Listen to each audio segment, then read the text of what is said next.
అందరికీ నమస్కారం. నేను మీ ఆయుర్వేద డాక్టర్ చిట్టిబొట్ల మధుసూదన శర్మని. మనం ఈ వీడియోలో వణుకుడు వ్యాధి ఎందుకు వస్తుంది, ఆ వణుకుడు వ్యాధి వచ్చినప్పుడు ఎలాంటి ఔషధాలు వాడుకోవడం వల్ల ఆ సమస్య నుంచి బయటపడవచ్చు మొదలు వివరాలు తెలుసుకోబోతున్నాం. వణుకుడు వ్యాధి ఈ యొక్క సమస్యని సర్వసాధారణంగా ట్రీమర్స్ అనేటువంటి పేరుతో స్థూలంగా చెప్తుంటారు. ట్రీమర్స్ అంటే వణకడం.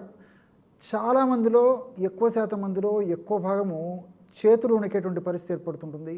కొంతమందిలో తల భాగం వణుకుతుంటుంది, కొంతమందిలో ఒళ్ళంతా కూడా వణికేటువంటి పరిస్థితి ఏర్పడుతూ ఉంటుందన్నమాట. ఆ యొక్క సమస్యను బట్టి, ఆ సమస్య తీవ్రతను బట్టి ఈ యొక్క లక్షణాలు కూడా ఆధారపడి ఉంటాయి. ఈ వణకడము లేదా ట్రీమర్స్ అనేటువంటి పరిస్థితి వచ్చేందుకు కారణాల గురించి మనం ఆలోచించినట్లయితే ప్రధానంగా 2 కారణాలు చెప్పుకోవచ్చు స్థూలంగా. మొట్టమొదటిది స్వాభావికం అంటే సహజ సిద్ధం, రెండవది అస్వాభావికం అంటే అసహజం. స్వాభావికమైనటువంటి వణుకు ఎవరిలో కలుగుతుందంటే వయస్సు మళ్ళినటువంటి వాళ్ళల్లో, వృద్ధుల్లో, అదేవిధంగా మానసికమైనటువంటి ఉద్రేకానికి గురైనటువంటి వాళ్ళలో, ఉద్వేగానికి గురైనటువంటి వాళ్ళలో, ఎగ్జైట్మెంట్ ఉన్నటువంటి వాళ్ళలో వణకడం మనం గమనిస్తూ ఉంటాం. ఇది సర్వసాధారణం. రెండవది అసహజం, అస్వాభావికం అని చెప్పి చెప్పుకోవచ్చు అనమాట. ఈ అస్వాభావికమైనటువంటి ఈ పరిస్థితిలో వణకడము 3 పరిస్థితుల్లో కలుగుతూ ఉంటుంది. అంటే వీటినే సర్వసాధారణంగా ఎసెన్షియల్ ట్రీమర్స్ అనేటువంటి పేరుతో ఒక పద్ధతిలో చెప్తుంటారు. అంటే కొంతమందిలో వాళ్ళకు ఉన్నటువంటి వ్యాధుల వల్ల వణకడం కలుగుతూ ఉంటుంది. అంటే ఒక జబ్బు అనమాట. అది కొన్ని రకాలైనటువంటి జబ్బుల్లో వణకడం అనేటువంటి లక్షణం వస్తూ ఉంటుంది.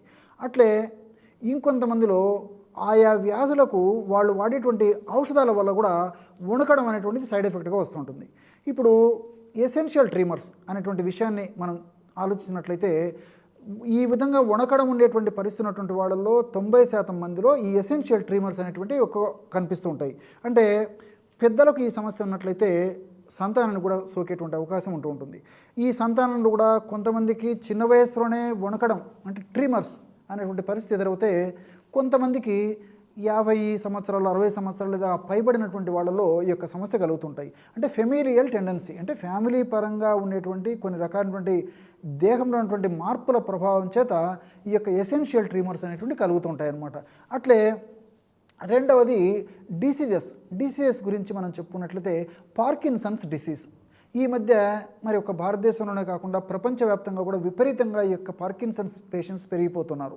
ఈ మెదడుకు సంబంధించినటువంటి ఈ యొక్క వ్యాధిలో ఎలా ఉంటుందంటే ట్రీమర్స్ అంటే వణకడం వస్తుంది, కానీ విశ్రాంతిగా ఉన్నప్పుడు వీళ్ళు వణకడం అనేటువంటి పరిస్థితి ఏర్పడుతుంది. ఏదైనా పని మీద ఉన్నప్పుడు వణకడం అంతా కనిపించదు అనమాట.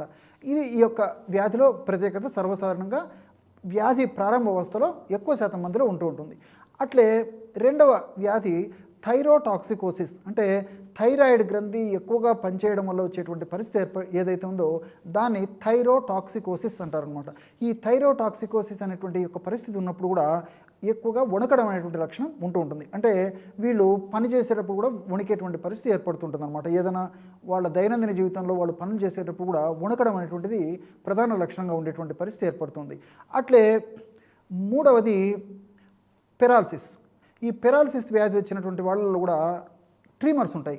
అంటే వాళ్ళను ముక్కు టచ్ చేయమని చెప్తే వాళ్ళు వేళ్ళు అలా ఇలా కదిలిస్తూ పొరపాటున కంటి మీద పెట్టుకోవడము లేకపోతే ఇంకొక భాగంలో పెట్టుకోవడం చేస్తే కానీ స్పాట్లో మనం చెప్పినటువంటి పద్ధతిలో వెంటనే ఆ ముక్కు మీద కూడా వాళ్ళ వేళ్ళు పోకుండా ఒక షేక్ అవుతుంటాయి అన్నమాట, చేతులు వేళ్ళు. అది పెరాలసిస్ ఉన్నటువంటి వాళ్ళలో కూడా కొంతమందిలో కలుగుతూ ఉంటుంది. అట్లే వెరీ రేర్గా అరుదుగా విల్సన్ అనేటువంటి డిసీజ్ అని చెప్పేసి వస్తుంటుంది అన్నమాట. విల్సన్స్ డిసీజ్ అంటే దేహంలో ముఖ్యంగా మెదడులో కాపర్ రాగి నిల్వలు ఎక్కువగా పేరుకొని పోవడం వల్ల వచ్చేటువంటి సమస్య విల్సన్స్ డిసీజ్. ఈ యొక్క సమస్యలు కూడా ఈ యొక్క వణకడం అంటే ట్రీమర్స్ అనేటువంటి వస్తూ ఉంటాయి. సరే, ఇది నాణానికి ఒకవైపు. మరి వాళ్ళు వాడేటువంటి ఔషధాల వల్ల కూడా ఈ యొక్క వణుకడం ట్రీమర్స్ వస్తుంటాయని చెప్పుకున్నాం కదా.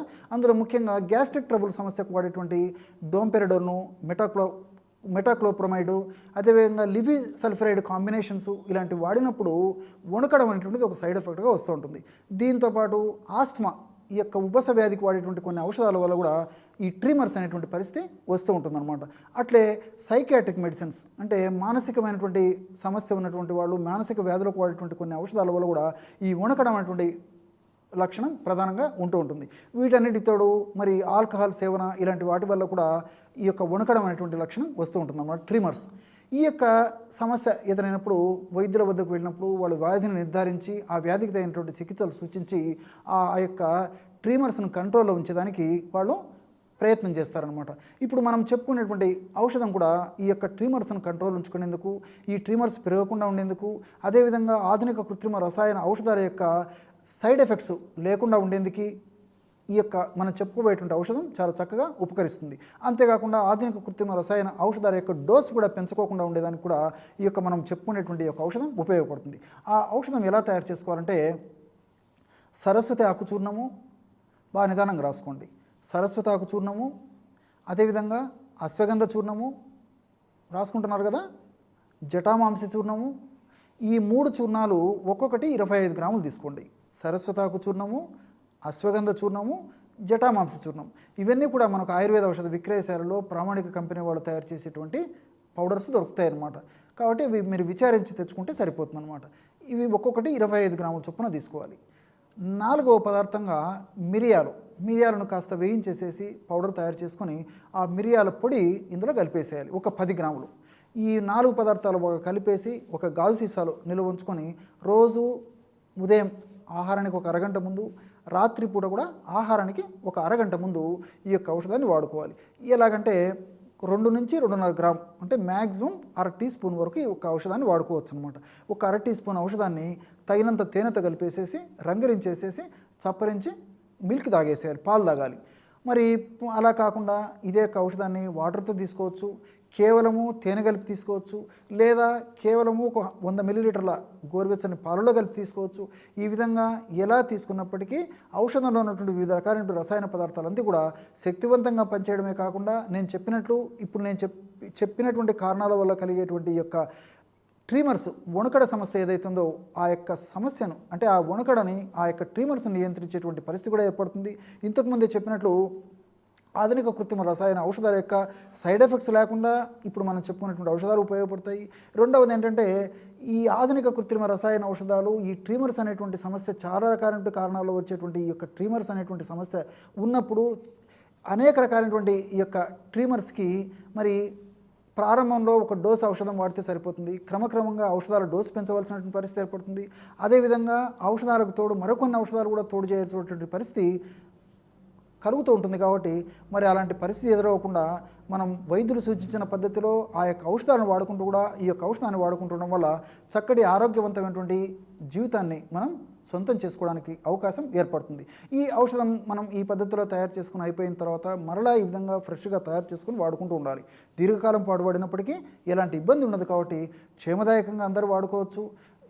ఎలాంటి ఇబ్బంది కూడా ఈ యొక్క ఔషధం వల్ల ఉండదు. చూశారు కదా, ఎటువంటి సులువైనటువంటి ఔషధ యోగాన్ని ఈ ట్రిమర్స్ అనేటువంటి సమస్యకు తెలుసుకోవడంతో పాటు ఈ ట్రిమర్స్ అనేటువంటి సమస్య ఎందుకు వస్తుందో కూడా మీరు ఈ వీడియోలో తెలుసుకున్నారు కదా. మరొక వీడియోలో మరొక అంశంతో మళ్ళీ కలుద్దాం. అంతవరకు నమస్కారం. మీ చిట్టిబొట్ల.